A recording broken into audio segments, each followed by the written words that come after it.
buenas tardes, El Salvador, bienvenidos, a España, Italia, a su programa, como es ya costumbre de todos los viernes, La Minuta. Vamos a hablar de un tema muy importante, pero antes del tema que vamos a tratar, que sería la educación y los retos que tiene en la sociedad actual. Pero antes vamos a hablar sobre un tema que ha pasado, un acontecimiento que ha pasado el fin de semana pasado, que es a nivel de Europa. Lo vamos a comentar y para eso traemos a nuestros panelistas, como es ya costumbre. Le vamos a dar la bienvenida a ellos. De una sola vez accedemos.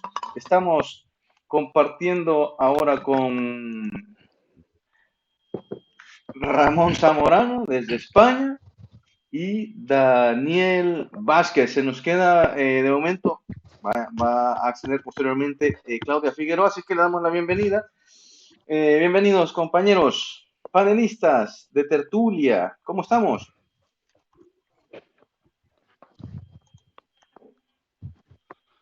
Pues muy bien, ¿me escuchan? Sí, te escuchamos, Daniel. Sí, perfectamente, Daniel. Pues es un gusto estar de nuevo aquí. Es un gusto estar de nuevo aquí, Ramón, Eric, y aquí estamos para hacer las consideraciones que creamos pertinentes acerca de lo que nos planteas. Excelente, gracias. Y yo igualmente, pues aquí, pues preparado y ansioso por comenzar a hablar. Eso un es. Poquito, pues esto de la educación. Vamos a ver qué aprendemos de aprender. Parece que Eric dijo que mencionó una introducción allí, de algo que pasó en Europa, dice. Sí, justamente eso. ¿Quieres hacerla tú, Eric? Sí, espera. Primero le voy a dar la bienvenida a toda la gente que está conectando a través de Facebook, a través de YouTube. En Twitch también estamos transmitiendo en vivo y que este programa va a estar en el podcast a través de Spotify, Amazon Music, eBooks para América Latina y en muchas otras plataformas que aquí estamos a tope. En Twitter también, así es que nada, hacer la intenta invitación de sintonizar también en Facebook a través de la página del Emporio Digital en España, Televisión Alternativa en Italia, desde La Plática en Houston, Estados Unidos, en El Salvador, las páginas de Ajedrez Político, El Informante, son periódicos digitales y también Noticias 24/7 de La Paz, Noticias Santiago, Nonualco y muchos otros grupos. Así que no se pueden perder este programa. Así es que nada, hablar más o menos de lo que pasó el fin de semana pasado, justamente el día domingo, ahora casi que 5 o 6 días de las elecciones en España, la primera vuelta. ¿Qué pasó? La derecha ha ganado la mayor parte de territorios de España. Lo voy a dejar así un poco. ¿Qué ha pasado? Vamos, el análisis. Pedro Sánchez el siguiente día, el día lunes, por decirlo así, pues daba el aviso de adelantar lo que es las elecciones generales que estaban ya reservadas para el diciembre, las adelantó para el mes de julio, el día 23, ¿verdad, Ramón? ¿Qué es lo que dijo? Que según derecho que tenía a través de su cargo, pues lo hacía de esa manera. Se especula mucho sobre esta decisión tomada. Obviamente la izquierda tiene poco tiempo, la derecha está posicionada, se puede decir en primer lugar, pero bueno, habría que ver. Entonces vamos a analizar un poco eso de entrada. Ramón, ¿qué piensas tú? ¿Cómo has visto todo este panorama? Ya que le damos a la perspectiva desde Europa. Pues nada, a ver, la derecha este 28 de mayo que teníamos las elecciones, pues ha ganado en la mayor parte de las autonomías, en las elecciones autonómicas. Además, ha ganado en varias autonomías en las cuales la izquierda histórica aquí en España, pues tenía más o menos, eran feudos suyos, era donde siempre ganaba la izquierda. Y nada, lo que ha ocurrido simplemente es que Pedro Sánchez, viendo lo que se venía sobre él de aquí a un año, supongo que no ha querido darle tiempo a la derecha para asentar esas bases en la gestión de esos territorios y ha adelantado exactamente las elecciones hasta el día 23 de junio. Perdón, de julio. Al día 23 de julio. Teniendo así, pues ya vemos 2 meses, ¿no? Para intentar acaparar todo el voto de la izquierda y mantener pues el puesto, al fin y al cabo. Tú, Daniel, ¿por qué piensas que ha sido esto? Que creo que tenías ahí un poco de...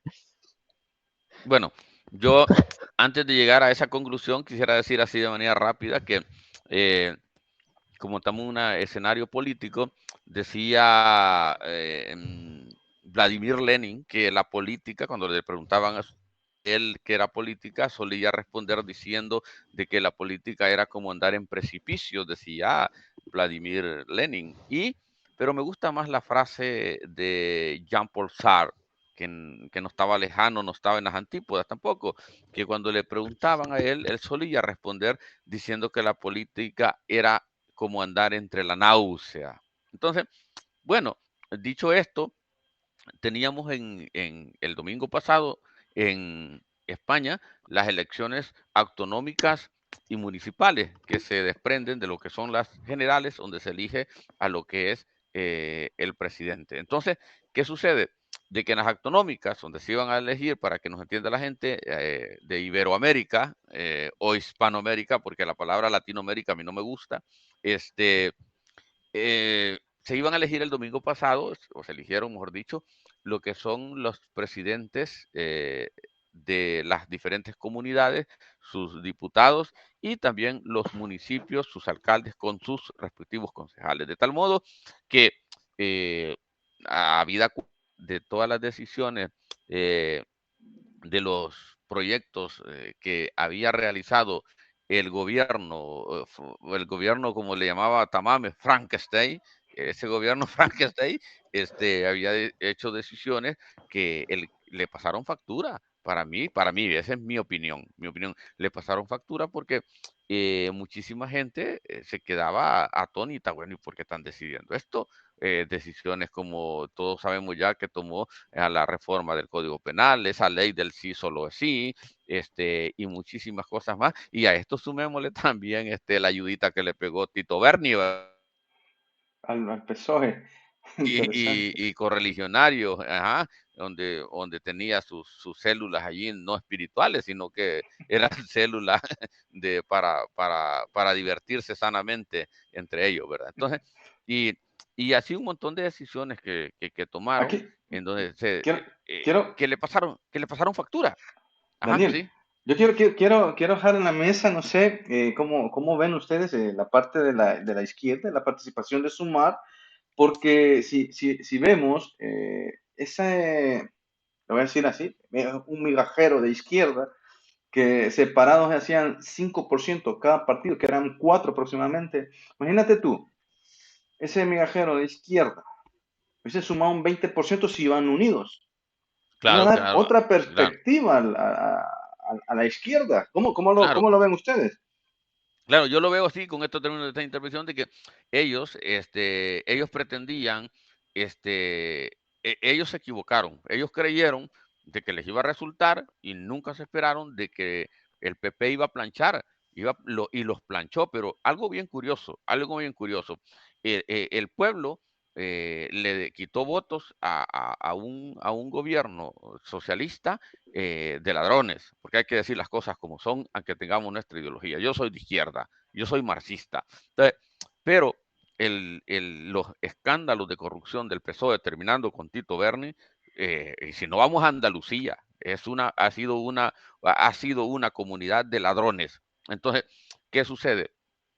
Terminando con la compra de votos. Ajá, el pueblo le quita el respaldo a unos ladrones para dárselo a otros ladrones, que son los del PP. Si no, ahí está la trama Gürtel, Can en Valencia, la otra Rita en Valencia, de la del PP, no la Rita Maestre que se mea en entrada de las iglesias, esa es otra loca. Entonces, le quita el apoyo a un pueblo a unos ladrones para dárselo a otros ladrones, porque si sumamos cuáles son los partidos, el ranking de los partidos, cuáles tienen más casos de corrupción sentenciados. El PP y el PSOE se van a tiros de penalti. El PP y el PSOE se van a tiros de penalti. De tal modo que le pasó factura el pueblo y ahora la salida de Sánchez de disolver las cortes y llamar a elecciones adelantadas desde el de noviembre, trasladarla por el 23 de julio con con la venia de su majestad, porque se reunió con él. Eso implica una salida para mí y para unos amigos míos, que no puedo mencionar sus nombres, una salida estratégica, pero audaz, inteligente, porque obliga a la derecha a recomponerse de inmediato. No les da chance, como en el fútbol, ni que se compongan en la media cancha defensa, de tal modo que crea un escenario Sánchez de o esto o blanco-negro, y les obliga toda la izquierda, todo este migajal que dice Eric, a que tomen la decisión, o desaparecen o se ponen en el barco con él, que va a ir capitaneándolo él. Entonces, es una salida extrema, pero inteligente, porque si Sánchez deja correr el tiempo para noviembre, se lo comen vivo antes de las elecciones, se lo comen vivo. Así que ese es mi análisis, pero lo termino con estas palabras, mi análisis.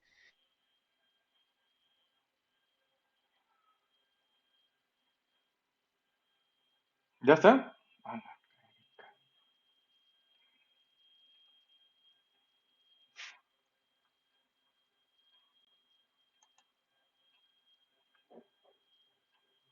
O la otra pandilla de delincuentes de Bildu y todo esto, y gana la Agenda 2030 vestida de azul, porque esto se lo fundamento con esto. El Feijó dijo que ellos son un partido no español, dijo, somos europeístas, obedecen a Bruselas.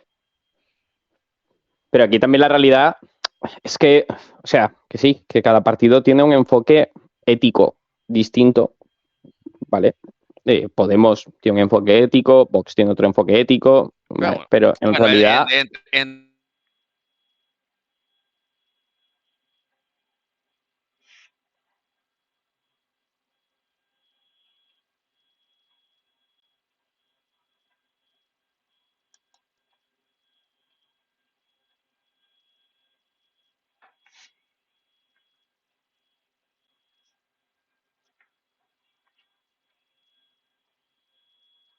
poder, todo es lo mismo.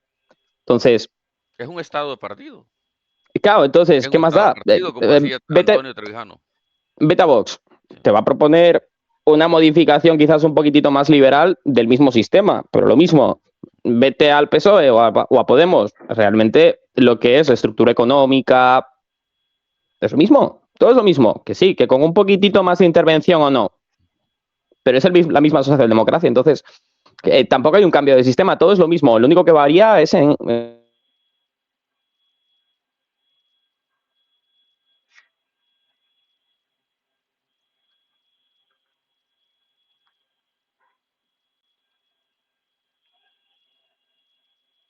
tiempo, dale tiempo. Claro, pero ahí está, ahorita, ahí está, en ese Sí, sí, en ese escenario impasse. está. Sí, ahí está, entonces no lo pueden acusar de lo que sí No, se no, no, puede no, es acusar verdad. a estos otros hombres, si Uh-huh. el caso está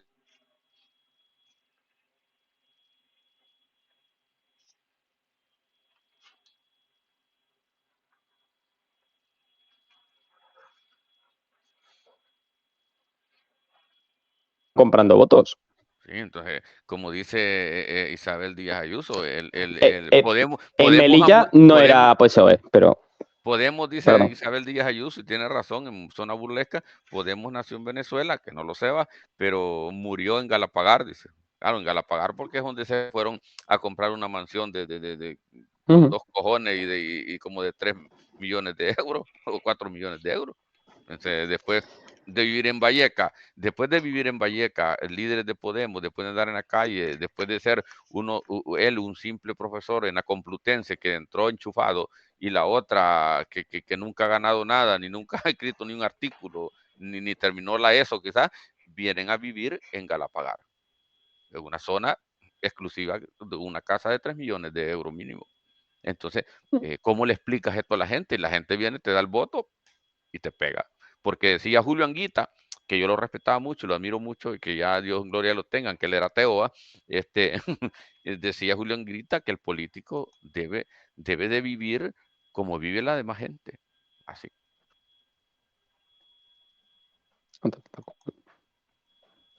¿Algo más, Eric, de No, esto? Así estoy que escuchando, pero Pues lo que que yo no pasa voy a es que añadir mucho más porque realmente el 23 de julio, pues se van a enfrentar las dos Agenda 2030. La Agenda 2030 PSOE y la Agenda 2030 Popular, porque los dos obedecen a las directrices de Bruselas, los dos. Si el único, y esto hay que decirlo porque está allí, los únicos que han cometido menos errores de arrodillarse a esta agenda ha sido desgraciadamente Vox, ¿va? Este, excepto el error que cometieron de que ahí estuvieron presentes cuando recibieron a Zelensky, ¿va? Todos cuando subió Zelensky a la pantalla, todos aplaudiendo como idiotas.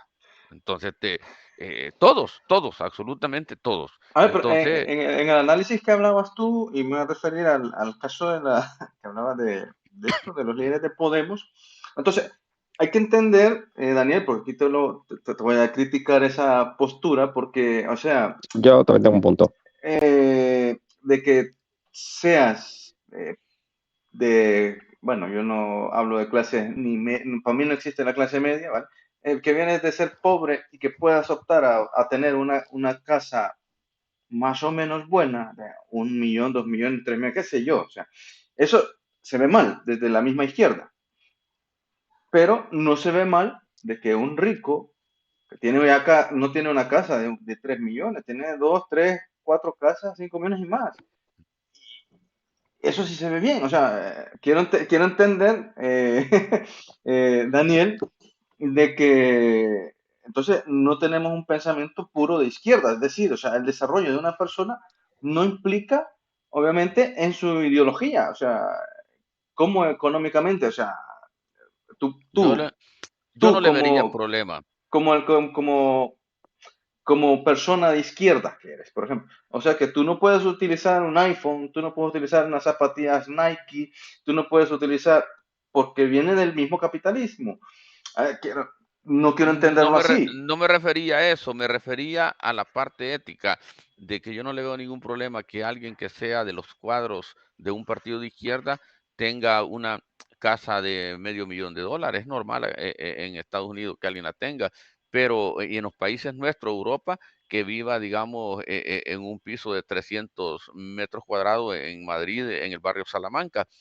El problema yo le veo cuando si esta persona no es problema, pero si de su empresa que él tiene lo genera, pero una persona que de andar en metro, de andar en el AVE, de andar así como cualquier mortal común, pasa a los únicos ingresos a ser funcionario público por representación del partido de izquierda, que no gana más de 3.000 euritos o 4.000 euritos al mes, aparezca como en una casa de $500,000 o de 2 millones, yo sí allí lo veo curioso, curioso, curioso. O sea, si el Coleta y la Montero hubieran montado una empresa en Madrid, una empresa grande, y ellos no hubiesen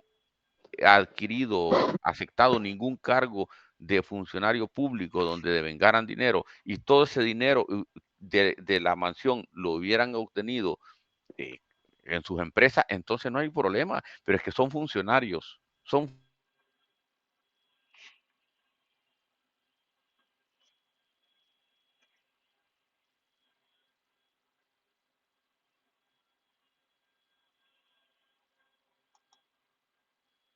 sí, sí tiene que decir de dónde sale eso, y lo decía Anguita, que era un referente ético del Partido Comunista Español, y lo Pero es todavía. lo que pasa es que entiendo, vamos, que no nos vamos a ahondar en eso porque eso ya es otra cosa, que el, ostras,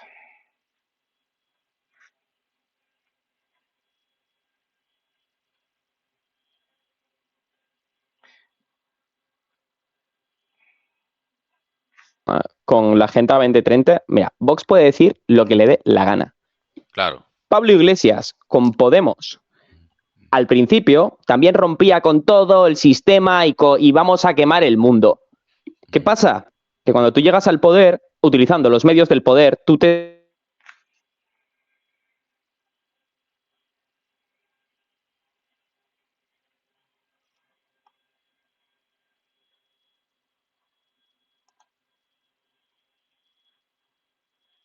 y cuando tú llegas tú estás encajado. Tú no tienes libertad de movimiento real. Eso es la frase famosa de Pablo Iglesias, no, es que llega al poder y luego no puede cambiar nada. Claro. Entonces, que el eslogan sea el que sea, es lo mismo. Sí, es un estado de partido. Con esto termino esta parte para darle chance a como que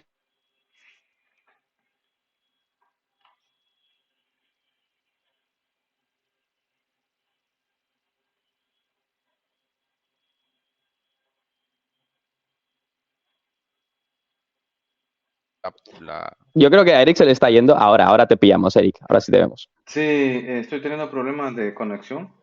No sé por qué. No voy a decir lo que voy a decir porque no es el espacio para él.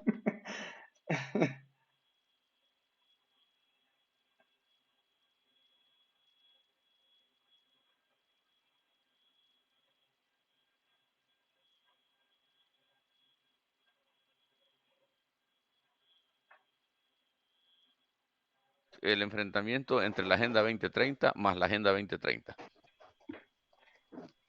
Bueno, creo que hay que hablar este tema el Sí, próximo está intenso. viernes. Yo creo que, joder, de verdad.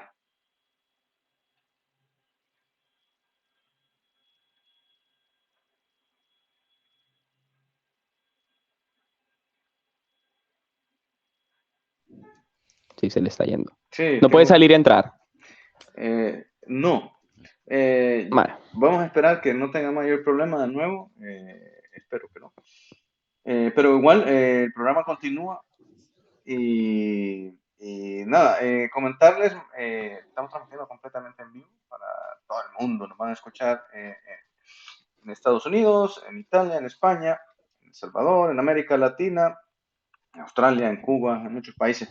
Bueno, ese es el tema para calentar. Yo creo que ya hemos calentado un poco. He tenido problemas de conexión de red, pero este tema lo vamos a tener que hablar, no supuestamente, lo vamos a terminar hablando a finales de julio para ver ya los resultados finales, a ver las estrategias que se utilizaron,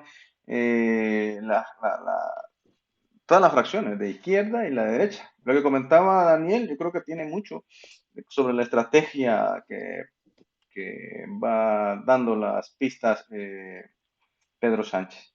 Pero bueno, vamos a introducirnos ya en el tema en el que veníamos y que también va a dar mucho de qué hablar, que es sobre la educación, ¿vale? La educación y los retos que tiene la sociedad moderna. La educación, yo voy a tirar aquí una pregunta ya de entrada para que nos destrocemos. La educación en sí ayuda o ha ayudado o va a ayudar a las personas ¿a qué? Obviamente a tener cultura, puede ser, a ver, quiero decir que en la sociedad moderna, el hecho de que tú vayas a la universidad, el hecho de que tú vayas a buscar un bachillerato, el hecho de que tú, no estoy diciendo que no es bueno, pero ¿para qué nos va a servir una educación?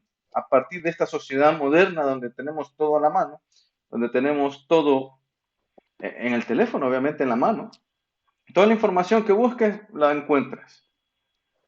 Parto de ahí para preguntarle, ¿la educación es la respuesta a todos los problemas que tienen los países pobres? Lo voy a decir así, no es el de tercer mundo, no que es pobre, porque de tercer mundo todos los países tienen algo. ¿Me permites comenzar, Daniel? ¿Me dejas? Sí. Vale, mira, porque primero, soy demócrata. Bueno, yo aquí he sido dictador, he dicho, me dejas, ¿verdad? Sí. No, a ver, el tema es... perdón, que me he ido. Nada, a ver, una cosa.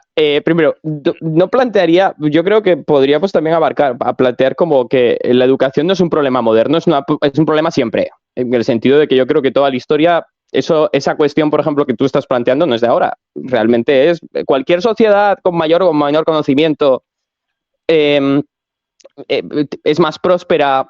Y yo aquí lo que plantearía es la idea de ¿es la educación un motor del desarrollo del bienestar, de este tipo de cosas? Y Yo lo que me gustaría que se discutiese desde mi perspectiva, por lo menos, es que no.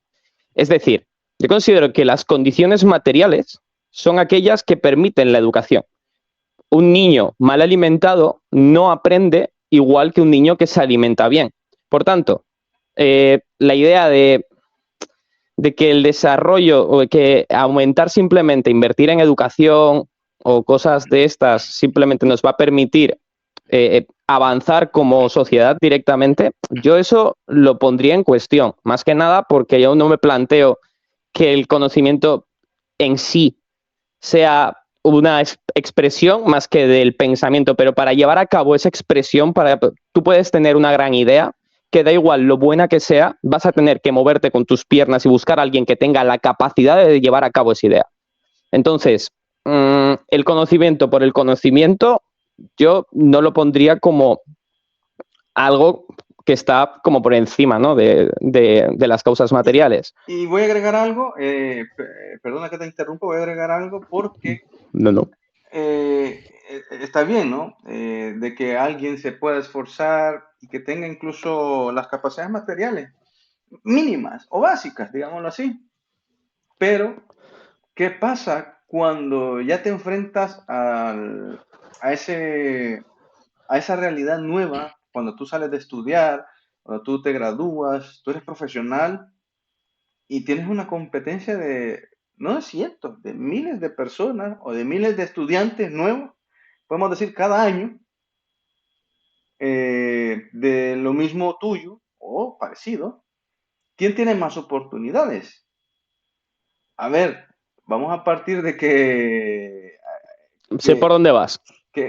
Claro, es que, vamos, por Ujú. ejemplo, el caso, una persona que sí se pudo pagar sus estudios, tuvo un esfuerzo para sacarse su carrera, pero a la hora de entrar a la sociedad a través de su trabajo, no puede encontrar, o le cuesta encontrar, o no encuentra. Y que se la ha currado, ha sudado y ha gastado su dinerito para poder ser profesional, porque eso es lo que dicta la sociedad. Estudia, vas a ser profesional y vas a salir adelante. Pero ¿qué pasa? Que otro estudiante que no se ha currado nada, pero tiene mucha capacidad material, que su padre o su madre es dueño de, y tiene amigos y encuentra trabajo incluso hasta en su época estudiante, o sea, y en un nivel, en un cargo grande. Entonces, aparte de la cuestión material, también hay dedocracia. En el aspecto me refiero yo a que no hay oportunidad real. Entonces, aquí es donde y vuelvo a la pregunta del inicio, ¿no? O sea, ¿de qué nos sirve matarnos si al final no vamos a tener oportunidad? Me refiero a la clase que gasta o que invierte. Voy a decir que gasta porque hay veces que no se invierte, pero obviamente los resultados no van a ser los esperados a la hora de la realidad laboral. ¿Cómo lo ven ustedes? A ver, yo estoy a favor de Bueno, la educación, bueno, lo voy a decir porque es bueno, parte de una solución en nuestra sociedad, es parte de... la- con respecto, vamos a ver, con respecto a ¿me escuchan? Sí, sí, sí. Sí, sí. Bueno, vamos a ver, con respecto a este tema, yo quisiera hacer así de manera precisa y sucinta, pero sin dejar un poco el rigor de que después de lo que han dicho ustedes, que ha sido puntualizante e importante, el análisis, unas pinceladas del aspecto histórico para pasar a lo que es el diagnóstico de la situación actual, del diagnóstico crítico. Y de entrando en la parte de todo histórico, porque siempre me gusta ver un poco de historia en los temas, es que recuerdo de que Grecia supo hacer magistralmente de educación y libertad una misma cosa. Grecia supo hacer de libertad y educación, o educación y libertad, una misma cosa de manera magistral. Y eso lo tenemos allí documentado. De tal modo que, bueno, como todos sabemos, a diferencia de Sócrates y de Platón, que eran atenienses, Aristóteles no era ateniense, sino que era nacido en un pueblo, Estagira, que era de la parte norte de Macedonia. Aristóteles era un macedónico, de tal modo que su padre, que era médico de cabecera de las cortes de Filipo II de Macedonia, rey de Macedonia, lo conocía, y de allí que el rey Filipo II lo contrató para que educara a su hijo, el heredero al trono de Macedonia, a Alejandro Magno. Alejandro Magno, como todos lo conocen, fue educado por mandato de su padre por Aristóteles, ni más ni menos que por Aristóteles, y ya van a ver la importancia de esto. O sea, ¿por qué busca a Aristóteles de maestro privado de Alejandro Magno? Entonces, y lo busca, entonces, y lo instruye, le enseña, lo forma. Imagínense, menudo catedrático tuvo Alejandro Magno como emperador después, a Aristóteles, que le hablaba de ética, le hablaba de la moral, le hablaba de metafísica, le hablaba de estrategia, le hablaba de todo, porque escribió de todo. Entonces, ¿qué sucede? Caminemos un poco más en historia, en Edad Media, vemos nosotros de que la gente para educarse buscaba a los mejores, a los mejores. La gente buscaba al gran Epicuro para que les enseñase, y por eso se formó la escuela de los epicuros frente a los estoicos, y así podemos ir caminando de tal modo de que siempre en la historia, y llegamos al siglo XVI, siempre la gente trató de formar a sus descendientes por los mejores, por los grandes genios de la historia. Por eso es que el pensamiento es acumulativo, se va acumulando el pensamiento. Este televisor que tengo detrás de mí está desfasado, y viene otro televisor que lo va a sustituir, que es más avanzado. Ya no sirve, y esta es la técnica, de tal modo que en cuestiones de teoría, de la ciencia de los saberes teóricos, como diría Aristóteles, eso no se desecha, porque eso se acumula. Se acumuló lo de Grecia con lo de Roma, se acumuló los saberes de ellos, grecorromanos, con los clásicos, con Edad Media. La Edad Media se acumuló cuando vino la modernidad. La modernidad después inicia para mí y para muchos estudiosos, con Francisco Suárez, el granadino, que le da las raíces y la tierra y todo eso que frota, es Sartre. Entonces, ¿qué sucede? ¿Qué quiero decir con esto?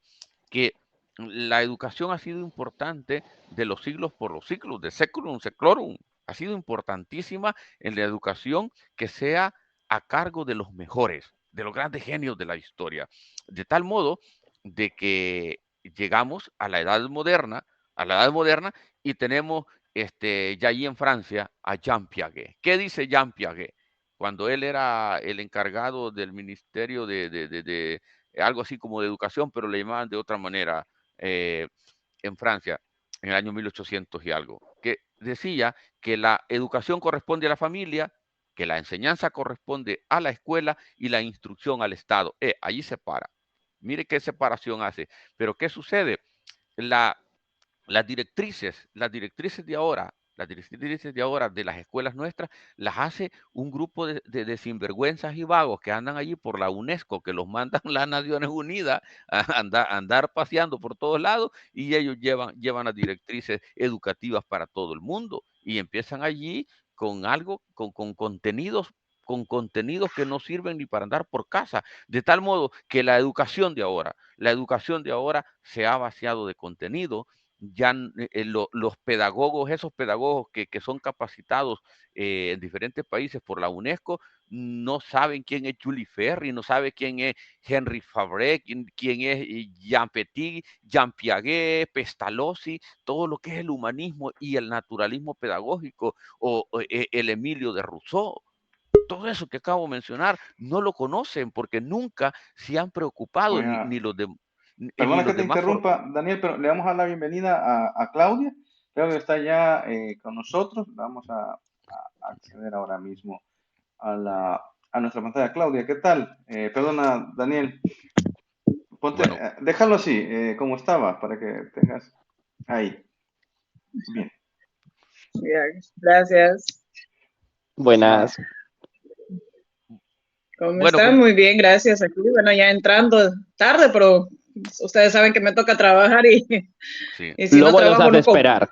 No te Bueno, preocupes. hola Claudia. Bueno, para no perder la idea y el hilo conductor de desarrollo de esta intervención, para irla finalizando, después de haber hecho ese recogimiento de la historia de los clásicos y de Aristóteles, que fue el maestro de Alejandro Magno, que concluí en todo eso yo, que lo que nos da de bueno es de que en todo el desarrollo histórico de las ideas, en la historia, los mejores son los que han tenido a cargo las responsabilidades de enseñanza y llegamos a lo que es la modernidad y mencionaba Julie Ferry que hacía la separación de 3 categorías de responsabilidades de enseñanza, decía que la familia le corresponde la educación, la enseñanza le corresponde a la escuela y la instrucción al Estado, de tal modo que hace una separación magistral en 3 categorías. Julie Ferry, que era en el año 1880 y algo, el encargado del ministerio, como podríamos llamar algo como de educación. Y esto lo dice en una carta a los maestros,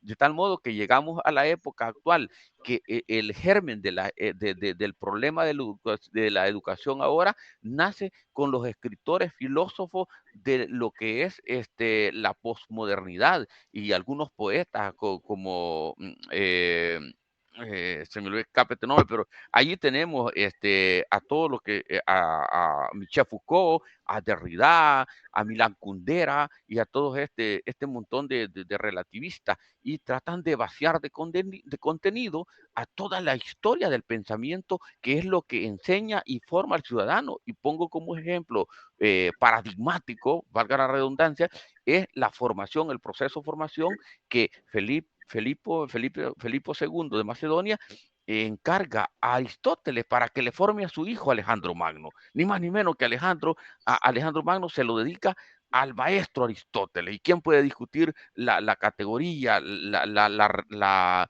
autoridad que tiene en la historia del conocimiento y la enseñanza Aristóteles? Entonces, ¿qué sucede? Y llegamos ahora, y estos pedagogos de ahora, que están influidos por corrientes posmodernas relativistas, que todo es básico, todo es sencillo, todo es comprensible, se olvidan de los grandes genios de la pedagogía que mencionaba, como el mismo Jules Ferry, como Henri Fabre de Francia, como Jean Petit, Jean Piaget, Pestalozzi, y de todo lo que es las escuelas, el estructuralismo pedagógico, del humanismo pedagógico, del naturalismo pedagógico, o de los contenidos del gran Rousseau en el Emilio, de todo esto que yo estoy hablando, este montón de gente idiota que anda capacitando maestros por doquier, capacitados por la UNESCO, es que no dan, como dicen allá, no dan un palo al agua. Entonces, ¿qué educación le van a transmitir los maestros en el pueblito y en el cantón cuando las guías que les llegan son así como esta hoja, vacía de contenido, en blanco? Entonces, claro, y le quitan, y con esto voy terminando la intervención, y pasa algo monstruoso en educación ahora. Aristóteles estaba revestido por Filipo II de autoritas y de potestad para formar a Alejandro Magno. El maestro de ahora lo han vaciado de lo que es la autorita y la potestad, es decir, de la autoridad y la potestad, que son 2 requisitos sine qua non indispensables para el maestro poder formar a alguien. Si el maestro no tiene autoridad sobre el alumno, entonces esa es una parte de la columna vertebral para la enseñanza. No le va a enseñar nada. Y conozco casos, por ejemplo, de que el alumno en mi país de origen, que el maestro le dice al alumno, te toca hacer el aseo. Ah, ahí barra usted si quiere, le dice. Imagínate. Y trajiste la tarea, pues no me dieron la gana. Y no le da la gana de llevar la tarea y el maestro está vaciado de autoritas y de potestad. Por lo tanto, tenemos una educación que es un desastre, es monstruoso. Por lo tanto, como resultado tenemos abogados, abogados graduados, licenciados en educación, licenciados en no sé qué, de los últimos 5 años, que la mayoría de ellos, la mayoría, digo la mayoría porque no me gusta totalizar como Hegel, la mayoría de ellos ni saben escribir ni saben leer. Son unos auténticos fabetazos, como decía don Menéndez y Pelayo. Decía que estos pueden leer, pero no saben lo que leen, pueden escribir, pero no saben lo que escriben. Es que son tontos, decía decía don Marcelino Meréndez y Pelayo. Por lo tanto, aquí la solución para mí, lo adelanto ya de un solo, hay que volver a los grandes genios de la historia, hay que volver al pensamiento, hay que volver a la teoría del conocimiento de Baruch Spinoza, hay que volver a Pascal, hay que volver a todos los grandes pedagogos de la historia, como los que mencioné, como Jean Piaget, Pestalozzi y todos estos. Entonces, hay que consultar a los que saben, y no a los tontos. Mira, lo que voy a hacer es por poner un poco en contexto a Claudia, y así que si quiere que responda ella, porque realmente sobre la educación hemos hecho solamente una pregunta, que es un poco si la educación puede ser como, bueno, yo lo voy a expresar así, aunque no soy exactamente la frase de Eric, pero puede ser un motor del desarrollo, ¿no? En el sentido de que la educación como tal sea algo que permita a una sociedad desarrollarse. Entonces, si quieres Fíjate hablar un poco del tema. Ese tiene que ser el ideal de la educación. Te lo pongo de esa manera. Planteándola por sí misma, ¿vale? En mi caso, por lo menos. Sí. No, eso tiene que ser el ideal de la educación. ¿De dónde viene la palabra educación? Quiere decir educir, sacar lo mejor del ser humano para el servicio de la humanidad, o sea, para el servicio del resto de la humanidad. Entonces, eso quiere decir educación. Y eso es algo que los mismos filósofos sabían.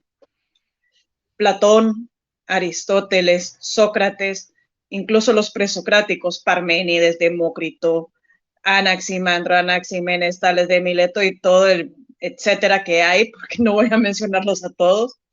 Todos sabían que se encargaban de la educación moral y ética del ser humano. Al trabajar la parte ética y moral del ser humano, lo demás venía por añadidura. O sea, no era necesario enseñarle tanto concepto, más que todo de ser buenas personas. Eso es el ideal de la educación. ¿Pero qué está pasando? Y me hiciste recordar algo, fíjate, Daniel. Hace un par de años, yo estaba en Guatemala. Digo un par de años porque yo tengo casi 2 años de estar aquí en Lima. Y me decía mi instructora de filosofía que tiene una alumna, digámosle, una chica que está en su curso, que trabaja para el Mineduc. Allá se llama Mineduc. Aquí en Guatemala, aquí en Lima se llama Minedu, en El Salvador es el Mined. No sé cómo se llama allá en España, el Ministerio de Educación. Yo tampoco. Pero tiene más o menos. Sí, tendrá alguna sigla. Las siglas similares. La onda es que dice ella que el sistema educativo actual está cumpliendo su deber a la perfección. Porque después de que se ha tergiversado todo, y se ha tergiversado desde su ideal de ser formador del ser humano, para hacerlo más humano, se ha tergiversado a hacerlo más animal, a hacerlo tan simplista. Y para muestra un botón, yo lo veo en el colegio donde estoy trabajando. Y no es ¿cómo se llama? Y no es el colegio, es el sistema educativo actual. Antes, y Daniel no me va a dejar mentir porque somos de la misma edad, somos la misma generación, que a nosotros nos ponían a analizar obras, teníamos que hacer resúmenes, teníamos que desmenuzar como cebolla, capa por capa, un poema. Teníamos que, ¿cómo se llama? Teníamos que inferir, teníamos que predecir, teníamos que sintetizar, teníamos que analizar. O sea, y estoy hablando de literatura nada más. Solo literatura. Ahora no. Hoy te dan el argumento de la obra, cuando nosotros teníamos que sacar el argumento de la obra. ¿O me equivoco, Daniel? exactamente como tú dices. Hoy no, hoy te dan el argumento, o sea, como dice un dicho, o sea, dale el pescado a una persona y lo habrás alimentado un día. Dale la atarraya y enséñale a pescar y lo habrás alimentado toda la vida. Y la idea de la educación actual es dar el pescado, no dar el atarraya y enseñar a pescar, sino que darle el pescado. Y me fijo bastante también en mis alumnos. Yo les digo a ellos, vaya, necesito que hoy, por ejemplo, estamos viendo la crónica. ¿Qué es una crónica? Es un relato. Y uno de los más grandes cronistas, bueno, dos, Humberto Eco y Enrique Gómez Carrillo, el príncipe de los cronistas guatemalteco, de principios del siglo XX. La crónica está basado en una historia de un hecho real, o sea, está como que tú, allá en España, me cuentes un hecho histórico, porque yo estoy viendo, por ejemplo, la Edad Media española, la literatura española, y te das cuenta de que en la literatura española venías tú y escribías algo, y como no habían derechos de autor, no podías ni siquiera reclamar. Entonces, vienes tú y eres un explorador y empiezas a explorar otros lugares, tipo Marco Polo, y empiezas a hablar de lo que has encontrado. Entonces vengo yo y me gustó lo que escribiste, tu manuscrito, te lo imprimo, le pongo yo de mi cosecha, le cambio un par de palabras y ya digo que es mío. Entonces, y es lo que pasó con Américo Vespucci, por eso es que aquí, en este lado del charco, se llama América y no Colombia, porque se supone que Cristóbal Colón es el que descubrió América, no Américo Vespucci. Pero bueno, anyways, la onda está en que tenemos tanta información que no sabemos qué hacer con ella. Entonces, te puedo contar un montón de anécdotas, por cierto, y una de ellas es que una mamá, hace muchísimos años atrás, llegó a reclamar al colegio de qué estamos haciendo nosotros, si ella paga el colegio para que le eduquemos a su hijo. Y la directora le dijo, perdóneme señora, pero la educación de su hijo corre por cuenta suya. En el colegio solamente está 5 horas. El resto de las 24 horas está en su casa. ¿Qué pasa en su casa? Así. Sí, Entonces, efectivamente. Sí. Pero, sí. ¿vas a seguir, si no? Por si no meter Sí, un no, pie. sí, no, Ay, perdón, creo que se te ha cortado. Hola. ¿Claudia? no, te sigo ahorita. Ah, vale, sigue. Sí. Ah, vale. Pues, Entonces, sigue. sí. ¿Qué pasa con el sistema educativo actual? El sistema educativo actual lo que tiene es que ha perdido la filosofía, ha perdido el rumbo. Todos los maestros, todos los educadores, como dijo Daniel, y es cierto, me he dado cuenta, que no saben ni siquiera escribir y no les gusta leer. Y el maestro que se precia de ser maestro tiene que estar leyendo. Y yo, en lo personal, no concibo a un maestro que no lea. Efectivamente. Todos los que son formados y sin que ejerzan, porque yo no estoy ejerciendo la docencia, no, yo no estoy ejerciendo en cuestiones de funcionariado, pero hay una cuestión de la que hablaba Aristóteles en su parte de la ética, y era de la pasión. O sea, tú tienes que tener pasión, y las áreas de los saberes teóricos o teoréticos, como decía él, este, conllevan una cuestión que es la pasión, y eso va invíbito con lo que es lo que es la vocación para poder ejercer. Entonces, leer. Entonces, yo no estoy dando clase en una universidad ahora mismo, estoy colaborando con algunos círculos de estudio, pero no dejo de leer, no dejo de comprar libros, no dejo de ordenar mi biblioteca y de depurar, pues, de depurar no depuro nunca un libro, ¿va? Entonces, de querer aprender.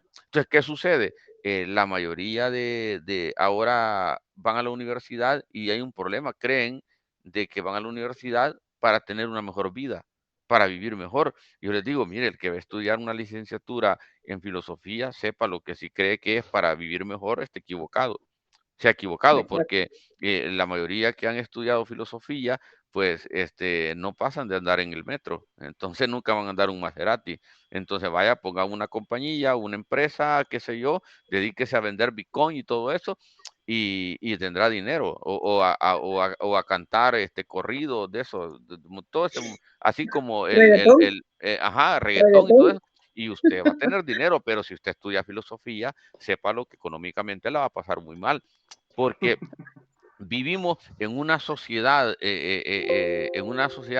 desestructurada mentalmente desde que entra lo que es la posmodernidad, entonces, y el capitalismo influye en esto, hay que decirlo, de tal modo de que esta sociedad no premia a los inteligentes. La inteligencia no está premiada en esta sociedad. La inteligencia te la premia la historia. Por eso es de que después que se muere alguien, están diciendo, hagámosle un homenaje a fulano de tal. ¿Y quién Póstumo. es? Ajá, póstumo, ya murió hace 4 años. Entonces, hasta que tú te mueres, te están haciendo los homenajes, porque es la historia la que te está premiando como inteligente. La historia de hoy, esta sociedad que es la más estúpida de toda la historia, premia a los listos. Por eso es que yo, en este tema de la educación, hacía la diferencia entre listo y el inteligente. El inteligente tiene como verbo rector la búsqueda de la verdad, la ética. En cambio, el listo, su mejor amigo es la demagogia y la mentira, y hace uso de una astucia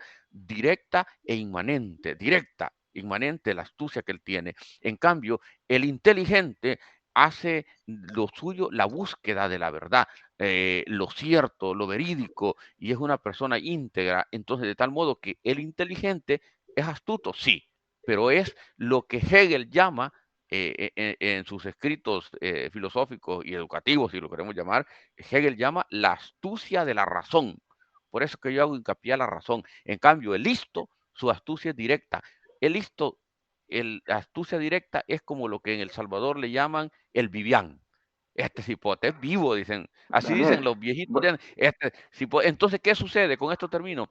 Este, hay que volver a los senderos de la razón, a lo que es las directrices educativas y muchas cosas más que se pueden decir. Eric, sí, nada, Perdón, bueno, antes de pasarte la palabra, me gustaría hacer una comparación, estoy ya metiéndolo a lo político. Entonces, el espera, listo, de hecho voy a apagar un momento, perdón. vale, el listo sería el político y el inteligente los votantes.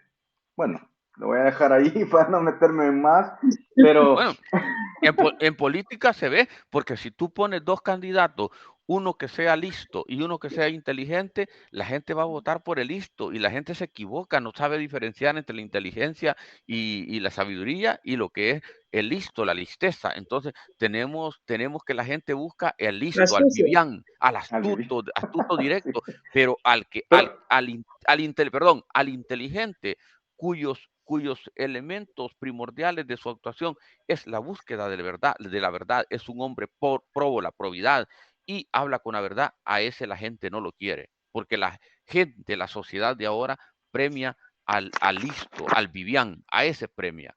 De tal modo que si al inteligente te lo va a premiar la historia, ahí es donde va a triunfar, en la historia.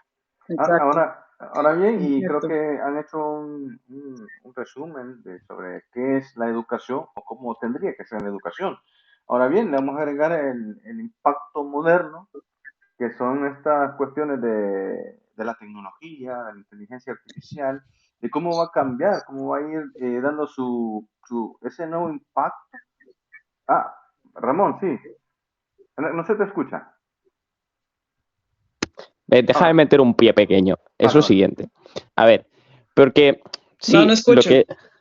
Sí, sí, Oh, perdón, ¿no me oyes? sí, sí, sí. No, pero Claudia, ¿me oye a mí? Yo creo que Claudia, no sé si me está escuchando. Daniel, ¿tú escuchas? Yo les escucho perfectamente. Claudia, ¿tú nos escuchas? Hoy sí ya. Vale. Ya escucho. Vale, Ahora estamos. vale. Nada. A ver, lo que os iba a decir es lo siguiente, porque sí, es verdad lo que estáis diciendo, pero dos cosas. Una, también habría que hablar, porque sí, por ejemplo, el caso de Alejandro Magno con Aristóteles es un muy buen ejemplo de lo que es un gran maestro. Pero también la educación, yo querría preguntaros una cosa, porque a mí me da la impresión siempre de que la educación se adapta a la perspectiva que tiene la sociedad a futuro. Es decir, una sociedad que tiene un ímpetu, porque por ejemplo la nación se acaba de forjar, o una sociedad que acaba de iniciar un cambio brusco, normalmente busca que ser una sociedad que se desarrolle en el sentido del conocimiento, porque necesita ese conocimiento para avanzar en su cambio. No obstante, sí que a mí me da la impresión de que las sociedades que políticamente, que la política de una nación que se va estancando, normalmente ocurre lo que estáis diciendo exactamente. El conocimiento se va dejando de lado más que nada por el hecho de que es una sociedad que lo que necesita es mantenerse. O sea, es una cuestión de, yo entiendo, autaxia. Al fin y al cabo, por ejemplo, en El Salvador, o aquí mismo en España, sociedades que a futuro, por ahora, yo diría que aquí todo es muy inestable, no se entiende una esperanza, un desarrollo. Entonces, claro, la educación cada vez es más simplista, pero porque tampoco hay una perspectiva hacia dónde ir con esa educación. A nivel material, ni siquiera lo digo ya, o sea, creo que están las dos partes, o sea, te tengo que dar la caña, pero tienes que estar alimentado, porque si tú no tienes fuerza para mantenerte ahí una hora, tampoco vas a aguantar pescando, ¿no? Entonces es a lo que voy, que al final yo pienso siempre que lo material condiciona todo lo demás.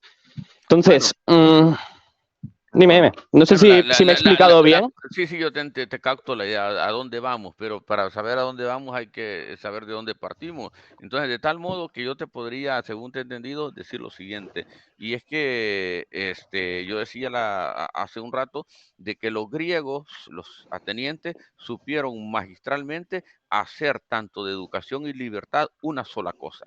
Una sola cosa. Es decir, de que el hombre libre para ellos tenía que aunar lo que era la formación, la educación con la libertad, de tal modo que no es lo mismo tener, tú eres, digamos, por decirlo así, el Consejo de Ministros, tú eres el presidente y tenés un Consejo de Ministros que son idiotas, que van a hacer lo que tú digas, a que tienes un Consejo de Ministros de personas formadas, pero que son libres como los atenienses y que hacen uso de la razón, que te van a decir, oye, pero es que esto no va, yo aquí no te acompaño. Entonces, hacia eso apunta la educación, hacia la libertad, porque tenemos un sistema educativo donde se están formando la gente más idiota de lo que entra y la suma de todos estos idiotas que se convierte en pueblo y ese es el pueblo que tenemos. Pero también es lógico entonces que como lo que estamos haciendo es, porque sí, los políticos pueden ser inteligentes, pero mantienen una sociedad más o menos embobada. Entonces, como después esa propia sociedad va a elegir dentro de esa misma sociedad a gente, estadísticamente lo normal es que te lleguen bobos. Pero claro, a lo que me refiero es a que antes eso lo hizo un político. Entonces es la propia tendencia de la interacción entre la política y la sociedad la que va embobando a la sociedad y al final lo que tiene son bobos en ambas partes. O sea, es algo que... Es que partamos de que las mayorías no son formadas, las mayorías. Tenemos una totalidad y sacamos el 80% de esa totalidad que tenemos de pueblo y el 80% pues no saben ni de dónde vienen ni para dónde van. O sea, no son libres, según la filosofía. Hay un detalle muy importante, Daniel, también que hay que tomar en cuenta. La forma de la educación no solamente es con la posmodernidad, fíjate, ahorita que estoy recordando, viene desde mucho antes. Y digo mucho antes, me refiero a hace más de 1000 años, durante la época medieval. Recordemos que después de la caída de Roma, siglo IV después de Cristo, que cayó en picada. O sea, el último emperador y cayó en picada hacia abajo. Así. Terminó el Imperio Romano y era un caos. y empieza, ¿cómo se llama? Con el cristianismo, no es por, ¿cómo se llama? Hablar en mal ni nada, pero es un hecho histórico, ojo, es un hecho histórico y más para quienes nos miran que sean cristianos o católicos recalcitrantes, es parte de la historia. Y es que recordemos que durante la época medieval, los únicos que sabían leer y escribir y los que eran formados eran la élite. Y los únicos que sabían leer y escribir eran los sacerdotes o todos los clérigos. Entonces, el pueblo era ignorante. El pueblo era completamente ignorante y se basaba en lo que decía el sacerdote. Y si el sacerdote decía, esto es así, ellos decían, amén, esto es así. ¿Por qué? Porque la Biblia lo dice, pero como ninguno la ha leído, nadie la ha leído, ni siquiera el sacerdote la ha leído, entonces no saben interpretarla tampoco. Entonces, o sea, la educación empezó a, ¿cómo se llama? A ir en retroceso, en franco retroceso, desde la Edad Media. Desde la época de la Edad Media. Pero también porque se utilizó como un método para mantener ¿cómo se llama esto? Los estamentos vigentes así. De hecho, en América, ¿quién enseñaba? Había escuelas para todo el mundo, para los indios y para los mestizos, para todo el mundo había allí. Claro, pero ¿qué era lo que te enseñaban? ¿Por qué? Tú estabas en esa estructura social. Es verdad que la estructura social de América no era de castas, pero te enseñaban por qué tú pertenecías a lo que pertenecías, cómo podías cambiar quizás, pero era una forma de mantener la estructura y ahora mismo sigue siendo exactamente lo mismo. Por eso es que yo decía antes a lo que me refería es justamente a eso. El Estado al final educa a la sociedad para mantenerse a sí mismo. Y, por ejemplo, en el caso de Filipo y Alejandro Magno, estamos hablando de otro momento de los que yo hablo. También es cierto que las épocas de mayor ¿cómo se llama esto? Auge del conocimiento en Grecia son las épocas más caóticas de todas, en el sentido de más violencia, guerras. Entonces, y la época de Filipo y Aristóteles es justamente antes de que Macedonia declare la guerra a Grecia y directamente lo conquiste todo. Y después ya sabemos lo que hizo Alejandro Magno, que lo llevó todo más allá. Entonces, a eso voy, ¿no? Que al final la educación, más que depender de sí misma y de lo que el conocimiento se desarrolla, depende de la causa material, de qué es lo que hay. Y a partir de ahí se va desarrollando la educación. No, y todavía tenemos ese rezago actualmente. Tenemos ese rezago. Sí, claro. Porque tanto en España, en toda Europa, porque no solamente es en España, en toda Europa, en América, se da bastante esto, en el mundo entero se da bastante. Yo digo en el mundo occidental, porque el mundo oriental, me refiero de China para allá, porque ya Medio Oriente es otro cantar, y de China para allá es otro mundo, ya es otra cosa. Sí. Los chinos tienen una cultura milenaria que te quedas con la boca abierta. Solamente para muestra un botón, ellos entran 1 hora antes a su trabajo para hacer tai chi, para hacer movimientos de tai chi, de relajación, y estar bien en su trabajo, y estar motivados. Los japoneses que tienen, que son shintos y son budistas, y hay un pequeño grupo que es cristiano, ¿cómo se llama? De ahí no hay más. Y el shinto es bien del hogar, y es bien dedicado al hogar, y así es la educación a los hijos. Allá en Japón, por ejemplo, no hay tareas hasta 4º grado o 5º grado de primaria, no hay tareas, están, ¿cómo se llama? Van solos al colegio, tienen una ruta propiamente dicha para el colegio, y van muy bien, y están muy bien. Y Finlandia tiene el mejor sistema educativo, y Suiza creo que también es el otro que tiene muy buen sistema educativo. Así. Y estamos hablando de que y aquí en América en lugar de que nosotros creamos nuestro propio sistema educativo de acuerdo a nuestra idiosincrasia, aunque a veces yo le digo más indio sin gracia, o indio en desgracia también, me van a disculpar ahí un poco de la bromita pesada. No pasa nada. Pero... No, libertad de expresión. Exactamente. Déjame que termine, Eric. ¿Cómo se llama? De acuerdo a nuestra idiosincrasia, estamos importando métodos educativos que no están mal, porque tenemos a Montessori, tenemos el método Waldorf, y hay otros métodos que son muy buenos también, que se pueden aplicar, pero también, como decía yo, ponerle algo de nuestra cosecha a nosotros. Daniel y yo somos salvadoreños y vemos en el país con horror. Bueno, la hermana de Daniel, que es maestra, cuenta los horrores que se están haciendo en el sistema educativo. Se están pasando encima los procesos de concurso y te imponen al nuevo supervisor o al nuevo promotor. Y estamos hablando de la educación pública, la instrucción pública. Y tenemos... Es monstruoso.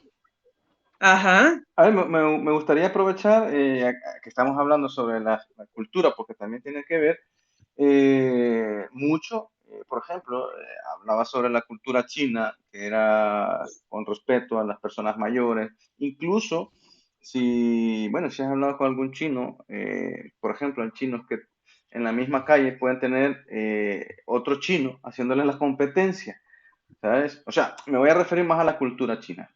¿Cómo son ellos aquí en Europa, por el caso de España?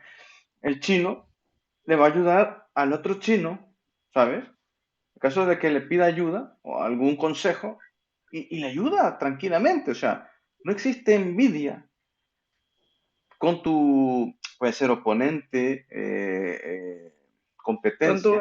Con tu competencia. Sino que más bien existe un respeto hacia la competencia. Es que me refiero ya más en cultura, más general. Entonces, incluso te ayudan. Entonces, una cultura que no tiene nada que ver, al principio lo mencionaba Daniel, sobre la educación, ¿no? Que esto también va implícito en el aspecto social, que son una de las cuestiones donde está fallando los sistemas de educación a nivel mundial, creería yo que es una de los sistemas o de las culturas más antiguas y que son más respetables en el aspecto personal, directamente con las personas. Entonces, aquí la pregunta es, has mencionado tú, Claudia, los diferentes sistemas, diferentes modelos, incluso Daniel, o países que tienen, se supone que son, aquí le voy a usar las comillas, a Daniel, las comillas, ¿vale? ¿Qué versión es? Tú mencionabas también de tropicalizar algunos sistemas o modelos para cualquier sistema, ya sea en español incluso, porque aquí también van probando con variantes. Bueno, claro, el avance de la sociedad, el avance de las tecnologías también te obligan a ir cambiando cuestiones, incluso hasta del lenguaje, que a veces a Daniel no le gusta, pero que son utilizadas, obviamente, ¿no? Pero entonces aquí yo voy a ser claro. Entonces la pregunta es, la educación más técnica, digámoslo así, debe de ser siempre parte del Estado, que la pueda administrar el Estado, o cómo, cuál sería, digámoslo así, una forma de poder desligar el Estado, porque entonces estamos manteniendo lo mismo años por años, siglos por siglos. Han hablado ustedes de la misma historia y no ha cambiado nada. Claro, lo que ha cambiado es que hoy somos más, mucho más personas. Pero yo no diría que no es que no haya cambiado nada. Mira, por ejemplo, o sea, sí, somos, simplemente es que, vamos a ver, por ejemplo, Cuba, ¿vale? Cuba es un país en el cual, a partir de la Revolución Cubana, tú tienes una cantidad de graduados del copón. ¿Qué pasa? Que eventualmente el país no da de sí. No da de sí, eso no vale para nada. Entonces, ¿qué acaba ocurriendo? Que la educación se convierte en un sistema de amiguismo.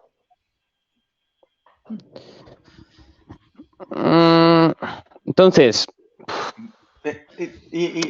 no es que... el ejemplo de Sí, España sí. también te lo voy a agregar porque aquí, por ejemplo, hay mucha exportación de médicos también, incluso que van para Alemania, de muchas profesiones de ingenieros que salen de mismo España. ¿Por qué? Porque no encuentran oportunidades de trabajo. Entonces, realmente, en la perspectiva a futuro que te proporciona el Estado, porque por ahora es el Estado quien proporciona estas cosas, la perspectiva futura no depende solamente de lo que ocurre en tu país, porque lo que ocurre en tu país depende de cómo estás tú con los demás, como país. Entonces, y bueno, a no ser que seas el más poderoso y entonces ya tú eliges lo que ocurre y ya está. Pero a lo que voy es a eso. La educación requiere para tener para vehicularse en un fin que sea una expresión material de algo, necesita de ese camino material ya existente. Que yo sé que estoy volviendo todo el rato a lo mismo, pero es exactamente eso a lo que a lo que te refieres tú. ¿El Estado y la educación se pueden separar? Yo, desde mi perspectiva, no. La educación en el sentido de formar para ejercer una profesión e incluso porque realmente la cultura es la que lleva implícita hasta cierto punto la moral. Y eso es lo que se supone que te tienen que enseñar en tu casa, que es lo que estaban hablando antes. El niño está 5 horas en la escuela. ¿En la escuela qué debería aprender? Pues cómo se va a desarrollar en la vida con las habilidades que tiene, tal. Se van a afianzar probablemente dogmas morales, que son la estructura de la sociedad, ¿vale? Pero como tal, luego, esa ética y moral que te va a llevar a ti en la vida, que como te vas a desarrollar, la vas a poner en práctica en la escuela, pero te la tienen que enseñar en tu casa. Pero esa formación profesional viene de ahí. Y la profesión que vaya a tener la perspectiva del país es a lo que se supone que se debería enfocar, creo, ¿eh? O sea, pero si el resultado va a ser, y bien, Ramón, entiendo. A ver, pero si el resultado que esperas es tener profesionales, ¿para qué? Porque no va a haber una oportunidad de trabajo. O sea, habría que enfocar yo la parte. estoy criticando, yo lo que me refiero es exactamente a eso, al hecho de que me parece absurdo. O sea, al hecho de que están vinculados, pero eventualmente eso va a explotar por sí. O sea, que yo no entiendo las partes de una sociedad, como puede ser en el Estado, la sociedad propiamente, la población y esto, independientemente de que uno cambie, el otro no cambia al instante. Son cosas que van cambiando paulatinamente y con el tiempo. Entonces es a lo que voy. Sí, ahora mismo pues tenemos un desfase entre la gente que se gradúa y la gente que hace falta graduada. Eventualmente no se gradúa. Eso es, pero eventualmente la gente no se va a graduar porque a mí, cuando yo era joven, a mí lo que me decían es estudia para tener un buen trabajo, pero si eso ya no vale. Ahora no hace falta estudiar, como mucho una formación profesional. Ahora la pregunta es, ¿el Estado debería de asumir esa cantidad de producto, lo voy a decir así porque es así, de producto de rebalse, en el caso de los aspectos técnicos, de saberlos aprovechar? Quiero decir, o sea, de ver la forma, a ver, porque no solamente la empresa privada, si bien es cierto, la empresa privada ayuda en eso, en dar trabajo, puede ser cualitativo o no, pero el Estado, al ver esto, ¿qué puede hacer el Estado? Yo os dejo que si no, aquí ya digo. Hay una cosa que quiero matizar por lo que han dicho, y es que el análisis de la educación en cuanto a la estructuración de los planes de estudio que podemos enfatizar está enfocado a lo que es tener una buena formación de un ser humano, Y yo decía la vez pasada, hace un rato, de que si a un joven entra a la universidad en la primera clase del primer ciclo a estudiar licenciatura en filosofía, y él cree de que va a estudiar filosofía para tener una vida cómoda, está equivocado. Está equivocado, porque no se estudia filosofía ni otra carrera humanística para ser millonario, pero sí para vivir dignamente. Bueno, la cuestión es que te formes, que una generación se forme y se gradúe de la universidad y no encuentre trabajo, eso ya no tiene que ver, es una incidencia directa en los planes educativos, en el contenido, en la calidad de contenido que tiene esta persona formada, sino que eso ya tiene que ver con lo que es el cáncer que denominaba yo al capitalismo. Yo le denomino como Carlos Fernández Liria le denomina un cáncer. El capitalismo es un cáncer que avanza en el cuerpo para un lado, para otro, para arriba, para abajo y se expande y te deja metástasis. Este problema que ustedes acaban de enfocar es una de las metástasis que el cáncer capitalismo deja, de que el joven sale de la universidad y se encuentra traumado en primer momento porque no se le preparó para eso, porque en la universidad de hoy engaña. La universidad de ahora en su 99%, punto 9% de las universidades a nivel mundial en las carreras humanísticas engañan al formado y lo malforman, de tal modo que cuando sales te encuentras con el problema que te deja este cáncer, que es el capitalismo, que no hay oportunidades de trabajo, hay una desvalorización completa. Carlos Marx dice que la valorización de lo material crece en el momento que decrece la valorización de lo humano, dice Gundrice. Entonces, de tal modo que sale el joven a la sociedad, a esta cosa que le llama sociedad Fernand Tonier le llama sociedad, y entonces un sociólogo alemán que hace el traspaso de comunidad a sociedad. Entonces, ¿qué sucede? Que se encuentra con una sociedad enferma por el cáncer del capitalismo y el joven se trauma, pero de tal modo que ese trauma, de esa realidad de que no hay trabajo, no debe de ser un obstáculo para que los jóvenes que están estudiando carreras humanísticas lean al Quijote de la Mancha, lean lo que es toda lo que es la literatura griega, lean lo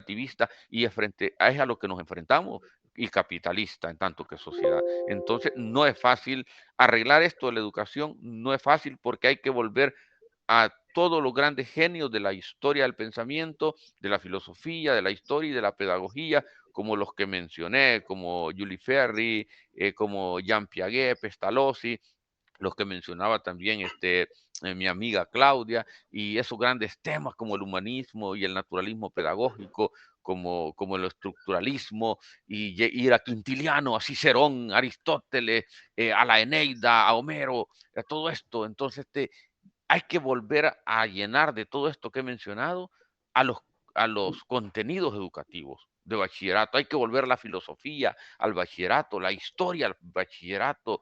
Hay que Pero, volver. Y voy a El hablar de lo. civismo. Con esto termino. Voy a hablar de mi casa, de mi primer casa, que es el derecho.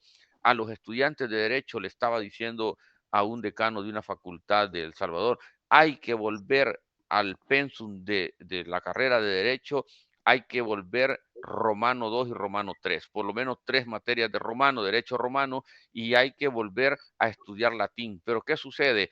En El Salvador, por ejemplo, a los de la carrera de derecho les están metiendo 2 inglés, dos de inglés, y está bien que aprendan inglés. Yo no digo que no, pero les están metiendo dos materias de inglés, eliminando lo que es el derecho romano y eliminando el latín. Hoy los estudiantes de derecho no saben absolutamente nada de latín, y el latín es el basamento, es el fondo del fundamento para una excelentísima oratoria de un formado en derecho, para saber leer bien en los originales a Quintiliano, a Cicerón y a todos estos grandes genios del derecho. Entonces, pero hay que volver a eso. Si no, la educación va a ir como un camión que va en retroceso, en bajada y sin freno.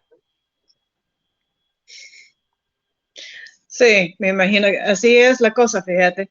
No, y no solamente en derecho, fíjate, en todas las carreras, en todas las carreras. Como tú decías, Ramón, en una de tantas, que igual a nosotros nos decían, a nosotros no nos dijeron para encontrar un buen trabajo, sino que para ser alguien. Así nos decía. Estudie, mijo, o estudie, mija, para ser alguien en la vida. Imagínate. Así, no nos decían para encontrar un buen trabajo, sino que es para ser alguien. Así. Y precisamente, ahí sí que me van a disculpar, pero voy a meter mi cuchara con otro de mis artículos, que también habla de esto. Bien, perfecto. Genial, Para genial. Dilo. Para variar. Dilo. ¿En latín o en español? En latín, No, esperemos. en español, en latín no creo que me entienden. Aunque la mayoría de las palabras vienen del latín. Entre comillas. Muchas de las palabras vienen del latín, vienen del tertesio, vienen del fenicio, vienen del árabe, vienen del, ¿cómo se llama? Del godo, del visigodo. Sí. Yo estudio Vienen un del poco de latín y griego. uf. Así. Excelente. Y tenemos palabras propias de aquí de América. Solamente hamaca o maíz son taínas, son del Caribe. Sí. Y el Para que se den lenguaje, una leve idea, ¿no? y ahora que ya tenemos el lenguaje inclusivo, ¿verdad? Te dejo para que Que de inclusivo no tiene ni papa. Que de inclusivo no tiene ni pepa. Pero bueno. Mira, ahí vuelve a ser lo mismo. Eso tampoco va a cambiar por sí mismo. Eso va a cambiar con el tiempo, con estructura, pero no puedes imponerlo. Es que, volviendo un poco a que al final es la causa material lo que te va a imponer esas cosas. Bueno, dejemos a Claudia que algo nos tenía que leer. Exactamente. Hace poco hablaba de la enseñanza de la matemática bajo la perspectiva del método conductista, el constructivista, Montessori y Waldorf. Aunque solo se trata de una cátedra, está muy alejado de todo el contexto de todo el quehacer educativo. Cabe mencionar que la educación no se da solo en la escuela, sino que es un entorno completo, donde abarca el hogar, donde se forjan las enseñanzas y enseñan los valores y las virtudes que se pondrán en práctica en la vida cotidiana. La escuela, donde se aprenden instrumentos generales para la vida diaria, y el quehacer económico y la comunidad, que es donde los chicos aprenden a socializar e interactuar con otros de su misma edad o diverso. ¿Pero qué dice el método conductista? Pensamos que la conducta es algo que se puede medir, observar y evaluar. Aunque se observa en el aula, el maestro ignora cómo es la conducta de sus alumnos fuera de la institución. En el hogar se establecía con el método el premio-castigo. Si el niño hacía lo que se le indicaba u ordenaba, se le daba un premio. Si no lo hacía, se le castigaba. De esta forma se fue observando en el método de aprendizaje. Se llegó a creer que los niños eran vasijas vacías que había que llenar. Se implementó que para atiborrar de datos a esas vasijas, se creyó que los niños debían sentarse de un modo, actuar de otro, no moverse y un largo etcétera.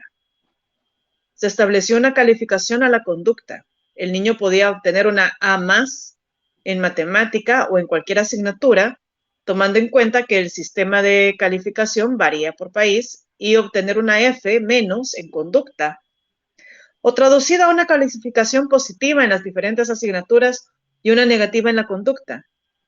Todo esto se dio durante mucho tiempo con el condicionamiento pavloviano y de Skinner. A diferencia del constructivismo, que se maneja bajo la premisa que el ser humano va construyendo su aprendizaje a través de la forma experimental, el ser humano se convierte en protagonista de su propio aprendizaje. Jean Piaget, uno de los padres del constructivismo, observó que los niños eran como pequeños científicos que descubrían su entorno por medio del juego. Al analizar la forma de interactuar de los infantes, notó que empezaban a crear nuevas formas, tanto de juego como resolución de problemas y dificultades.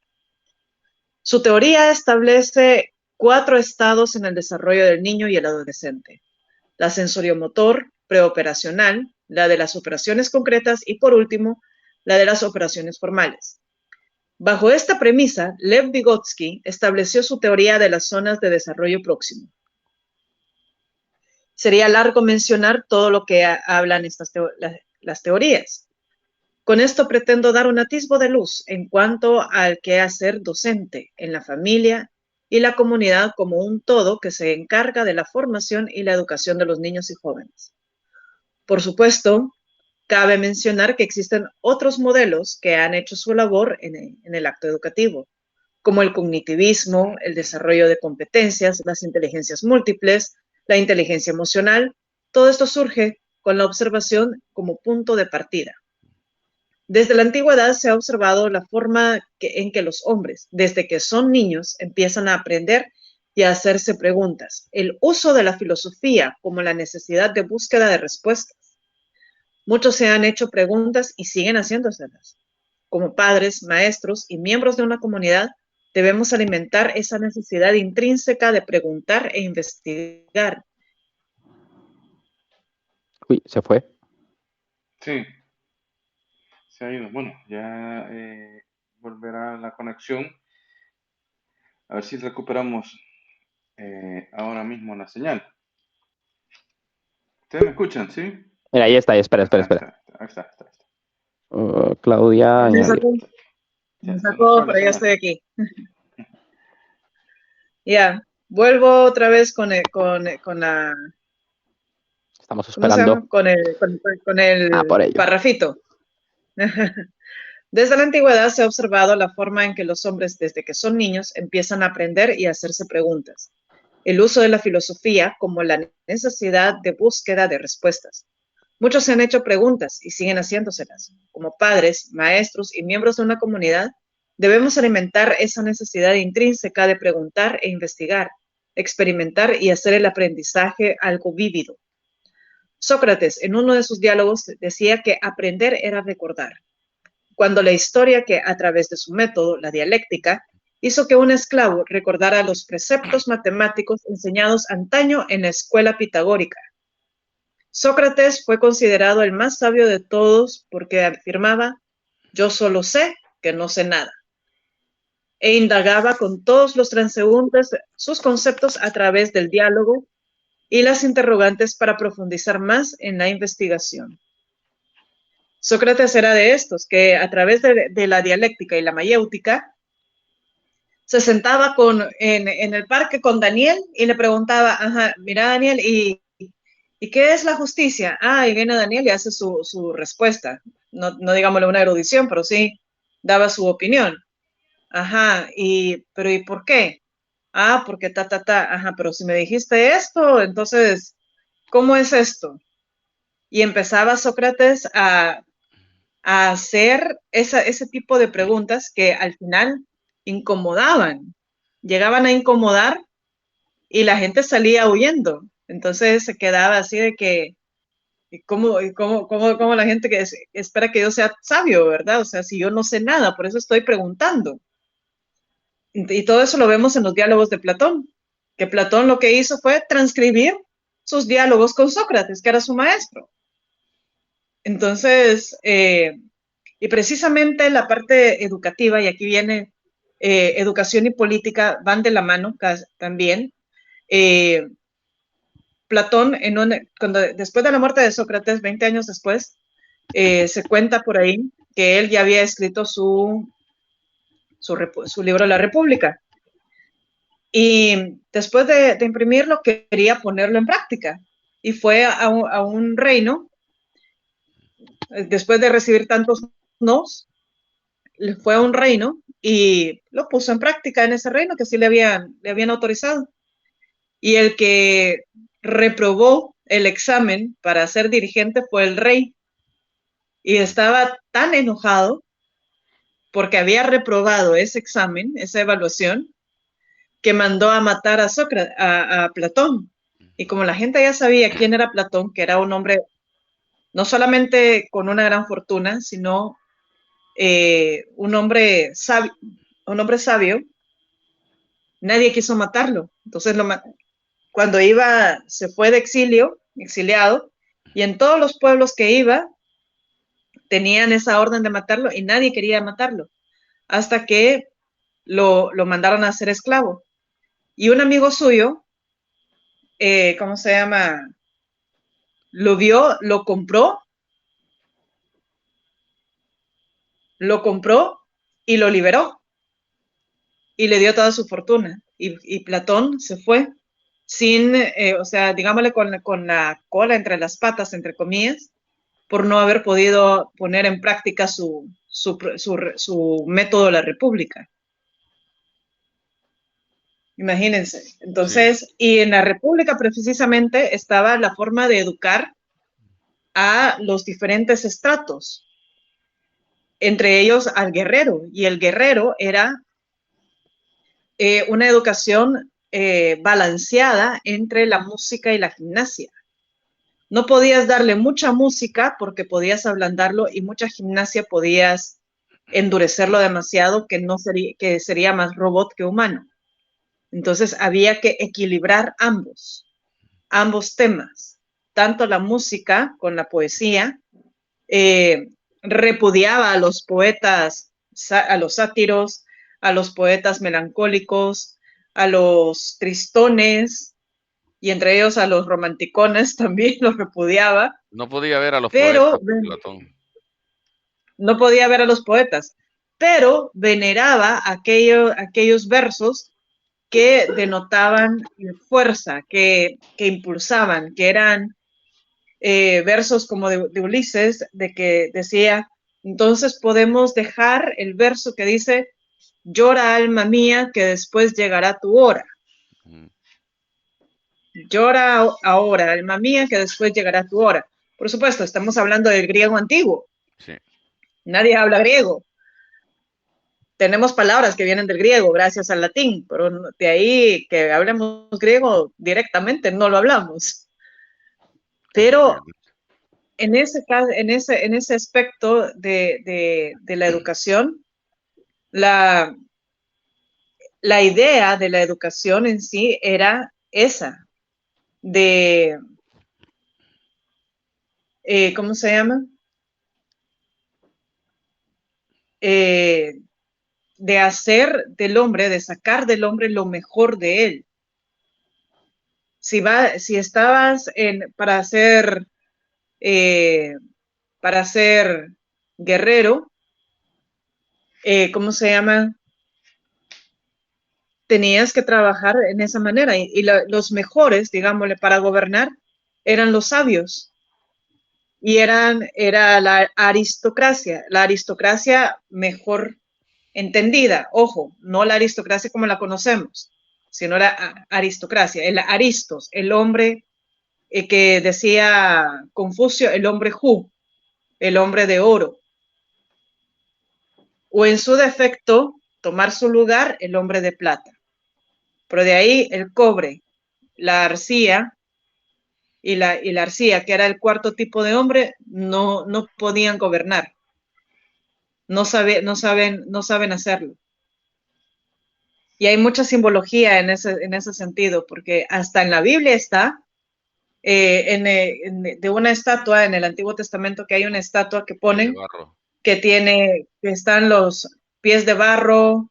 La onda está en que están los 4 elementos que menciona Platón, ¿cómo se llama? Porque está el hombre de oro, el hombre de plata, el hombre de cobre y el hombre de barro, que eran los artesanos. Y el hombre de barro y el hombre de hierro, eran 4 o 5. ¿Cómo se llama? El hombre de barro, que eran los artesanos, el hombre de cobre, que eran los comerciantes, el hombre de plata, que eran los guerreros, los que se encargaban de la seguridad, y el hombre de oro, que era el sabio, ya ese, lo que le llamaban el verdadero aristócrata, así es, no el que tiene plata, sino el que se ha formado para ser sabio, para ser no aquel erudito, sino que aquel que se ha trabajado a sí mismo para ser cada vez una mejor persona. A ese. Bueno. Y tengo el otro que le sigue, por cierto, el artículo que le sigue, que es la visión de Montessori y Waldorf. Y se los voy a compartir. Ya te lo voy a mandar, Eric. A los dos te los voy a mandar. Los vamos a poner en el periódico para que también los puedan tener y leerlos desde el Polio Digital. Muy bien. Claro que sí. Hace poco mencioné algo que Sócrates decía, que aprender es recordar. Y se le agrega, recordar es vivir. Se cuenta de una anécdota que él, con su método que llamó la dialéctica a base de preguntas, hizo que un esclavo recordara las enseñanzas de la escuela pitagórica. Para hablar de educación, la mejor referencia en Occidente es la cultura de la antigua Grecia, y todo su legado nos vino hasta este punto durante la historia. Y en Oriente encontramos otras fuentes que fungieron en un principio como sistemas educativos, siendo estos el budismo o el taoísmo implementado por el maestro Buda o Confucio, respectivamente. De esto hablaré ampliamente en otro momento, porque también tengo uno que habla del budismo en la educación y en la cultura. Uno de los modelos que trató de rescatar la naturalidad del aprendizaje fue María Montessori. Creó un sistema a base de la observación de los niños en la guardería del hospital donde fungía como médico, específicamente a los niños inútiles. Lo pongo entre comillas porque ella creía que todos tienen capacidad de aprender, pero a diferente ritmo y con diferentes materiales. Ella extrajo de los trabajos de Ittar Froebel, Pestalozzi y Vygotsky los fundamentos para realizar su labor. Ella concluyó diciendo las siguientes premisas. 1. Todos los niños tienen una mente absorbente. 2. Todos los niños pasan por periodos sensibles. 3. Todos los niños quieren aprender. 4. Todos los niños aprenden por medio del juego-trabajo. Todos los niños pasan por diversas etapas de desarrollo. 6. Todos los niños quieren ser independientes. Estas ideas fueron la base de su método, donde adaptó el juego al aprendizaje infantil. Así, todos aquellos niños que fueron considerados indeseables o niños idiotas, entre comillas, tuvieron una oportunidad para desarrollarse y desempeñarse en las diferentes áreas de su vida. Otro que aportó en gran medida a la educación fue el filósofo y antropósofo Rudolf Steiner, quien soñó con mejorar y modernizar la escuela. Sus estudios de antropología y filosofía lo llevaron a crear un método de enseñanza donde se respeta el proceso de aprendizaje y evolución de cada individuo, desde la niñez hasta la adultez. Dentro de esta pedagogía, el niño es acompañado y guiado en su proceso de autoconocimiento y descubrimiento del entorno. Desde niños empiezan a experimentar, construir y aprender a trabajar en armonía con el medio ambiente. Tanto los salones como los juguetes usan materiales completamente amigables con la naturaleza y orgánicos.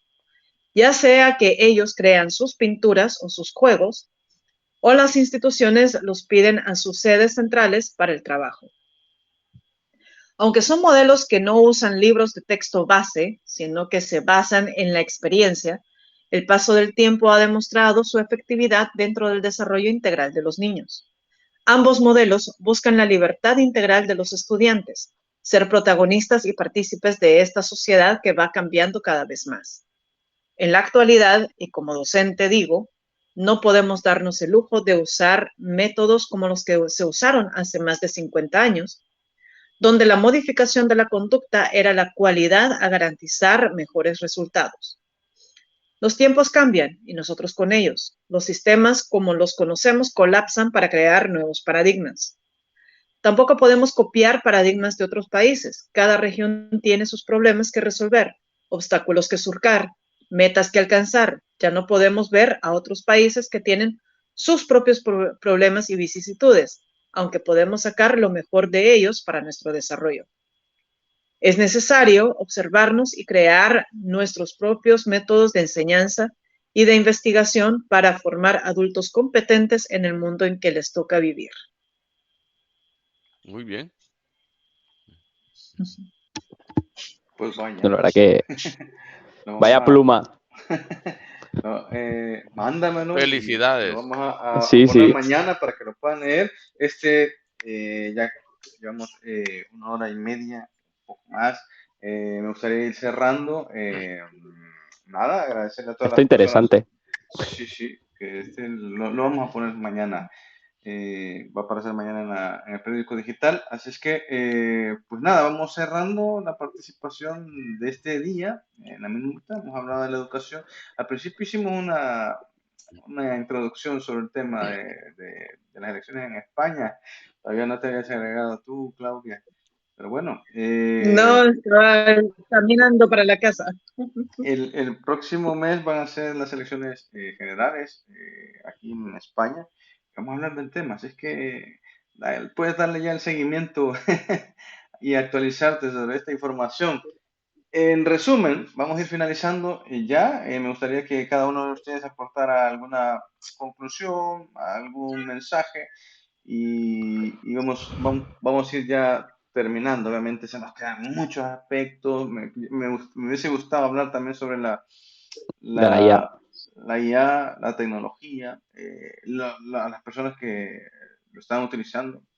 En los sistemas educativos es bastante interesante el desarrollo de Se la... puede tomar en cuenta como una segunda parte la inteligencia artificial como parte del proceso educativo. Ahí sí podemos hablar, ¿cómo se llama? Porque ya la inteligencia artificial como tal es un tema en que no estoy muy familiarizada, aunque mi familia tiene empresa de distribución de teléfonos y he aprendido un poquito de tecnología, pero no llego a tanto. Sí, va a ser, creo que va a cambiar no solamente la educación, sino que, bueno, está cambiando El ahora mundo. mismo la sociedad en sí y vamos a ver qué nos trae. Es que nada, Daniel, para ir cerrando, la última intervención. Bueno, yo darles las gracias, Eric, Ramón, Claudia, por haber estado compartiendo con usted y con las personas que nos estén escuchando. Pues la verdad que cada consideración que nosotros hacemos, pues está sometida al escrutinio de la investigación y la enjundia que cada quien quiera hacer de lo que nosotros digamos aquí, y concluyo diciendo de manera de resumen de que vivimos en la sociedad más estúpida de toda la historia, con tontos por metros cuadrados más que cualquier tiempo de la historia, y que no se premia la inteligencia, se premia la listeza, al vivián, al sinvergüenza, pero no se premia la probidad, no se premia la integridad del ser humano bien formado por esta sociedad mostrenca en la que vivimos, y enferma mental en la que estamos ahora, que es fruto, en tanto, entre otras cosas, en su mayoría, lo digo yo, por los efectos de lo que es ese germen de la posmodernidad, del relativismo, en donde a lo bueno le llaman malo y a lo malo le llaman bueno, en donde dice digo, dicen Diego, y donde dicen Diego, dicen digo. Entonces, y es que les da lo mismo 8 que 80 a esta sociedad. De tal modo que en lo educativo yo planteo, y este es mi planteamiento, hay que volver a la razón a los contenidos educativos, y por los senderos de la razón podríamos tener muy buenos resultados. Sé que no es fácil, sé que es casi imposible hacerlo, porque esta sociedad pues ya está hasta la coronilla de hundida en las aguas más profundas de lo que es la idiotez y de lo que es la mediocridad. Así de que nos esperan tiempos terribles con esto de la inteligencia artificial, podría decir entre comillas también, de que para mí no es inteligencia. La inteligencia, ese nombre está referido al raciocinio, en teoría del conocimiento, se puede ver en Baruch Spinoza, está referida al raciocinio, al razonamiento, y una máquina no razona. Entonces, ahí nos han metido gol en llamarle inteligencia artificial. Es técnica, es una técnica, los avances de la técnica le llamo yo, pero yo me niego, me resisto a llamarle inteligencia artificial, porque es una ofensa, es una falta de respeto a lo que es la estructura, la esencia y la sustancia, como diría Santo Tomás de Aquino, del ser humano. El único ser dotado de raciocinio, decían los clásicos, es el ser humano, es el ser humano. Y en tanto que raciocinio, inteligencia. Así es de que, y esto lo encontramos en todos los clásicos, lo encontramos en teoría del conocimiento de Spinoza, lo encontramos en el gran Hegel, etcétera, etcétera. Así es de que es los avances de la técnica.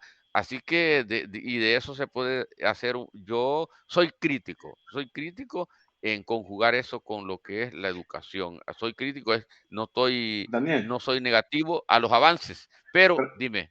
pregunta rápida y respuesta rápida. Entonces, ¿listo o inteligente? ¿Quién? ¿Qué prefieres ¿Quién?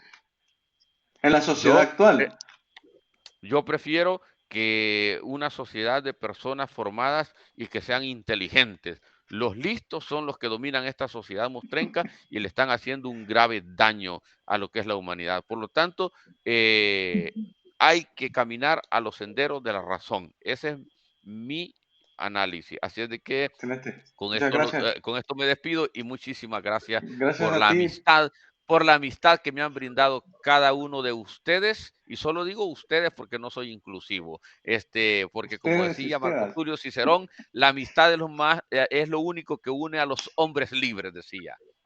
Gracias, Daniel. Bueno, Claudia, para ir cerrando. Bueno, para cerrar, mejor dicho. Para ir cerrando, no, realmente el tema educativo es un tema que tiene mucha tela que cortar, tiene muchísimas aristas, realmente, porque no solamente es hablar de la instrucción académica, sino también va de saber cómo es en el hogar, porque todo el ser humano es un ser íntegro y que requiere de la formación en el hogar, la formación en la escuela y la formación en la, ¿cómo se llama?, en la comunidad.